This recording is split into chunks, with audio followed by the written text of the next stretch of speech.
Hello and welcome to the True Crime Lounge. Today is True Crime Saturday and this video is pre-recorded July 6, 2022.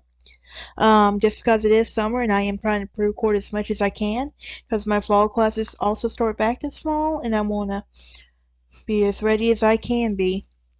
Anyway, this is the last episode in our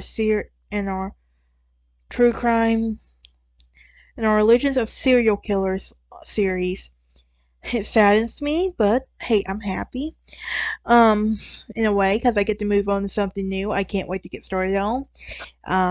If you've been following my Instagram page, I've been posting some information about cannibals, and if you are watching, I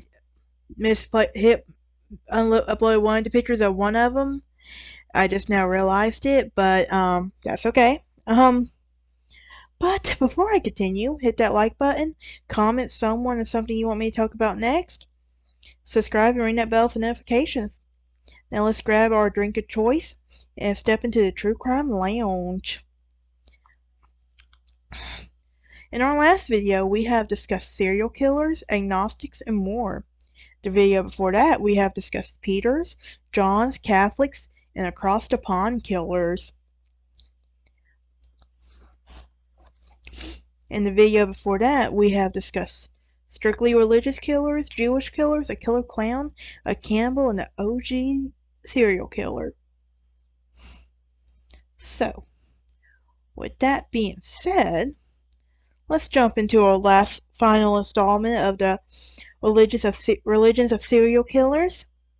Since this has 8, I want to say. I can't remember exactly off the top of my head. But, let's get started. The first serial killer on our list is Edmund Kemper. Kemper is an American serial killer who murdered 6 college students before murdering his own mother and best friend from September 1972 to April 1973. Following his parole for murdering his paternal grandparents, although he was not raised into a religious family, he would claim that a religious conversion has taken place while in the Atascadero prison while awaiting sentence. Number 2 on our list is Eileen Wuornos. She's perhaps one of the most known female serial killers out there. It's been much debate if she was a sexual serial killer. Wuornos was mostly atheist, but upon her conviction, she became a born-again Christian and was legally adopted by an evangelical Christian couple. How is that even possible as an adult? I'm curious. What number was that? Yeah. Number 3 on our list is Albert Fish, perhaps the most known of the serial killers, and also a cannibal, which I will talk about him in my next videos to come. His last words were reportedly, "I don't even know why I'm here." Fish is an American serial killer, rapist, child molester, and cannibal. Fish was a devout Christian, but he stemmed from his family prone to religious psychosis. This was the reason his preoccupation with the Bible, biblical story of Abraham and Isaac. He was also believed that sacrificing a boy would provide penance for his sins. Okay, he took that a little bit too cheeky. Number 5. Let's go across the pond to Anthony Hardy. Hardy was an English serial killer, most known as the Camden Ripper, for dismembering some of his victims. According to the press reports, he has been alluded to practicing Satanist.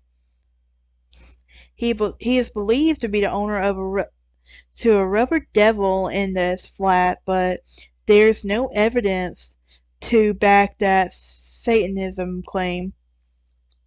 Number 6 on our list, David Berkowitz. I hope I pronounced that right. I'm terrible in pronunciations. Berkowitz is known as the son of Sam, a 44 caliber and 44 caliber killer. He is an American serial killer who pleaded guilty to 8 shootings that began in New York on July 29, 1976. He was raised Jewish, but baptized as a Catholic at the age of 20, but recently became a devout born-again Christian who now calls himself the Son of Hope. You definitely are a Son of Hope, alright. Now, the last, number 7 on our list is David Copeland. Copeland is a neo-Nazi from across the pond.